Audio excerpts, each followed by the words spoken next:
Hello, my name is Stephen Park from Brooklyn Technical High School, and today we will be covering the mathematics in Ghost Lake Ladder. This is a joint work with Joshua Ha from Leonia High School. This is a Ghost Lake Ladder. Let's say you want to decide what to eat for lunch, but you can't choose. You may choose one of these five numbers. Let's say the number 3. It will go down through a series of horizontal lines to finally select the menu, in this case, pasta. If you select number 2, then it will be a hot dog. This is a typical example of what a ghost leg ladder is. The topics that we will discuss today are: first, we will explain in mathematical terms how different choices lead to different results. Secondly, we will use matrices to represent the ghost leg ladder. Next, we will explore how altering horizontal lines orders changes the output. And finally, we will talk about the maximum number of iterations in order to generate the original order of outputs, and then about future topics. Hello, my name is Joshua Ha, and I will be covering why different inputs always lead to different outputs. So first, let's define a one-to-one function. If f of x1 equals f of x2, then x1 equals x2. Or in other words, if x1 does not equal x2, then f of x1 does not equal f of x2.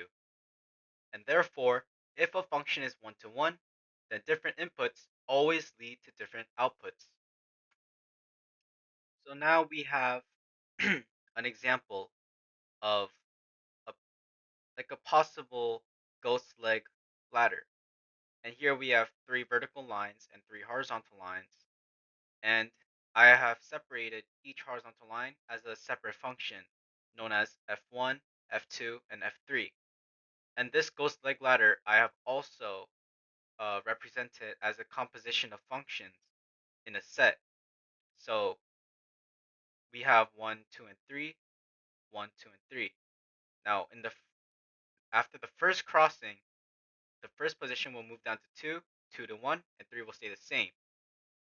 Likewise, at the second crossing, 1 stays the same, 2 moves down to 3, and 3 moves to 2. And then the third crossing, 1 will move down to the second position, 2 to the first, and 3 will stay the same. Now, here it says each leg in a ghost leg ladder is a one-to-one function from a finite domain to itself. A domain is just a list of all possible inputs a function can take, and a finite domain just means that this list is not infinite, so there's a limited number of inputs. So when we're working with a small set of positions, like four vertical lines, it equals 4 starting points, which is a finite domain. And each horizontal leg swaps 2 of these positions. Since it just rearranges positions without repeats, it's called one-to-one, where different inputs give different outputs. So, in the previous ghost leg ladder, each function was a one-to-one function. And when we look at the whole ladder, it's really just a bunch of these one-to-one functions happening one after another, and that's called a composition. So now let's suppose that f1 and f2 are one-to-one functions, and f of f1 of f2 of x1 equals f1 of f2 of x2. That is, f1 of f2 of x1 equals f1 of f2 of x2. If we are able to assume that f1 is a one-to-one function, then we can just rewrite it as f2 of x1 equals f2 of x2. And if we are also assuming that f2 is a one-to-one function, then x1 simply equals x2, which implies that f1 of f2 is a one-to-one function. And this helps prove that in the ghost leg ladder, different positions always lead to different final positions as long as each leg acts like a one-to-one function. Next, we will represent the ghost leg ladder utilizing matrices. Matrices are rectangular arrangement of numbers in rows and columns. Here's an example of a ghost leg ladder. The identity matrix is a matrix where all the diagonal entries are 1, and the rest are zeros as shown in the example. Now we will utilize the matrix to describe this example. I divided this ladder into 3 separate parts labeled 1, 2, and 3. In the first leg, we are able to see that 1 will go to 2, 2 will go to 1, and 3 will stay the same. The second and third legs are described similarly. This movement throughout the legs are able to be described through the matrix. F1 describes the first leg in which 1 and 2 interchanges. Meanwhile, 3 stays the same. Therefore, starting at the identity matrix, the first and second row will be flipped. This is the outcome. This is how the matrix represents the first leg. Now we will do the same with the other legs. With this, we can apply choice 1, 2, and 3 in place of x, y, and z.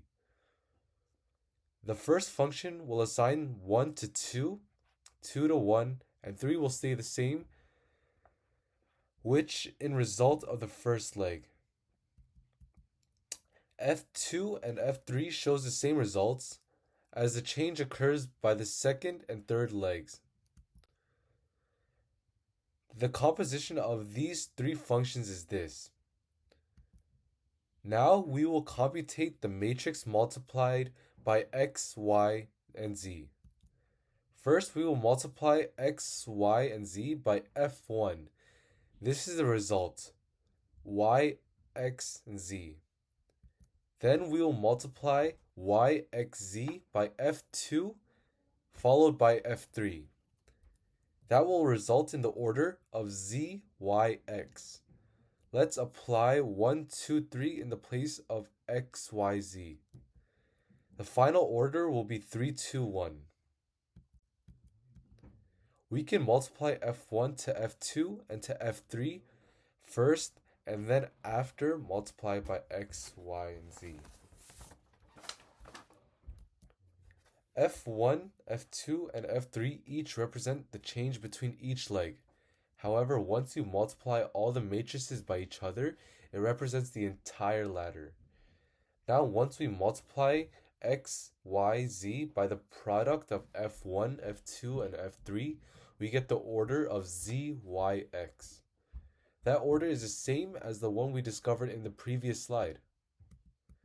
This shows that f1 multiplied by f2 and f3 represents the entire ladder. From this example, we are able to say that the entire ghost leg will be presented as a composition of matrices representing each leg.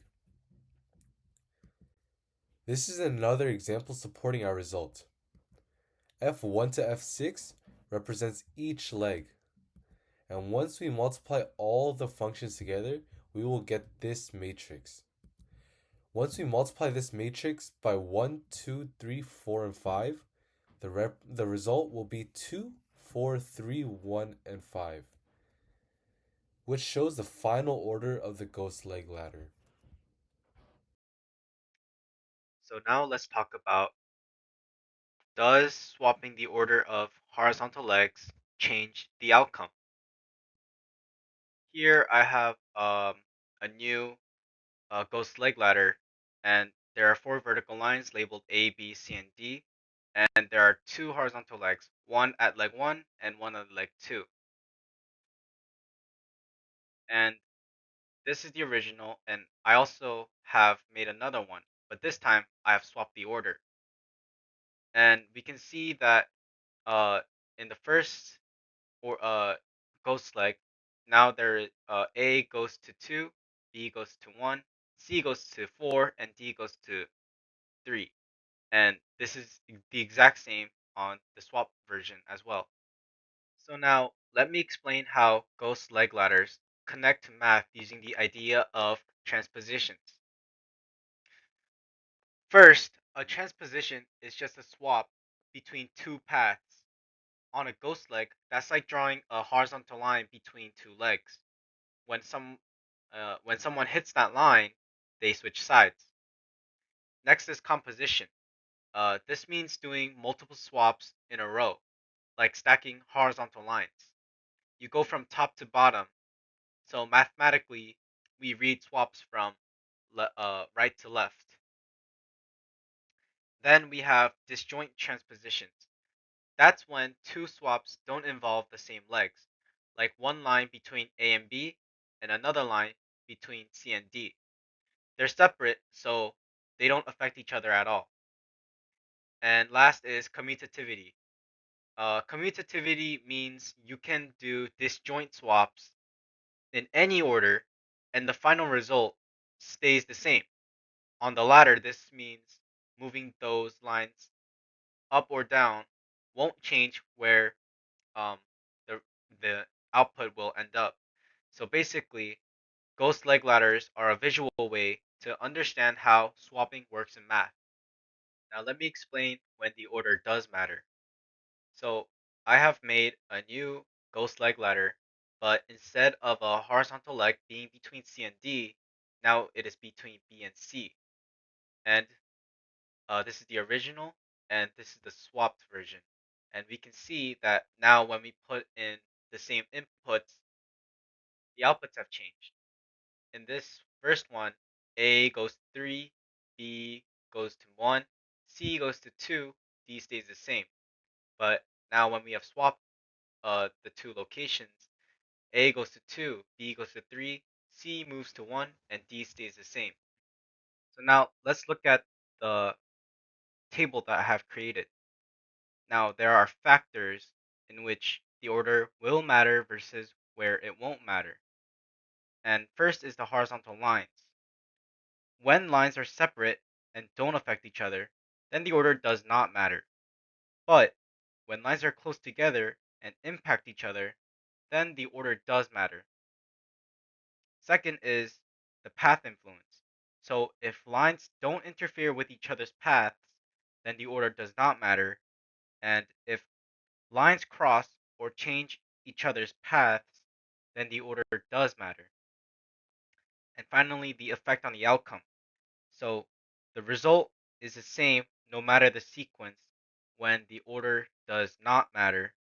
However, the result changes depending on the sequence when then the order does matter. Lastly, we will discuss how many iterations is necessary in order to generate the identical outputs as the inputs. First, we examine this question utilizing several examples. Then we will induce a mathematical reasoning. This is the first example with two vertical lines. In this example, 1 goes to 2 and 2 goes to 1 like this. Next, we will iterate the ladder twice.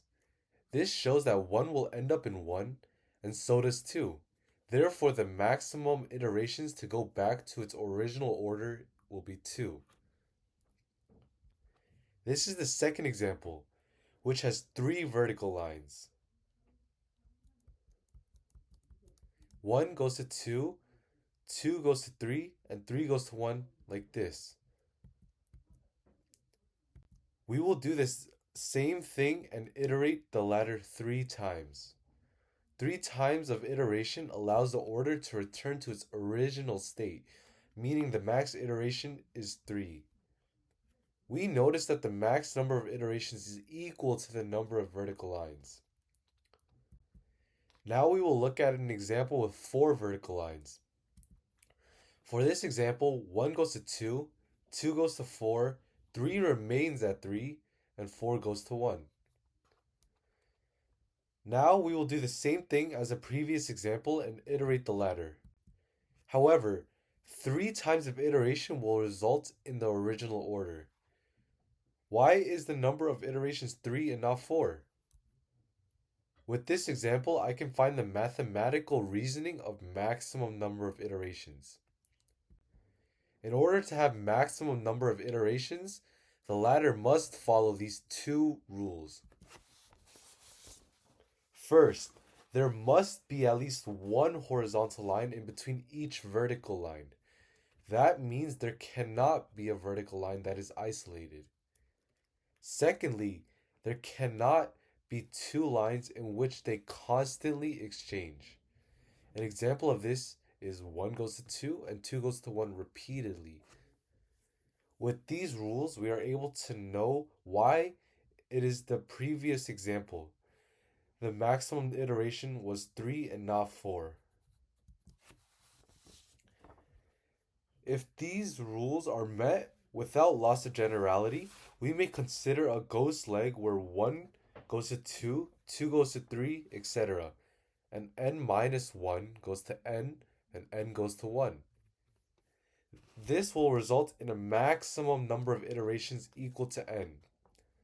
We may conclude that the maximum number of iterations is equal to the number of vertical lines. So, based on what we have learned, what are some further studies that we can touch up upon? One could be, is the ghost leg ladder game truly fair?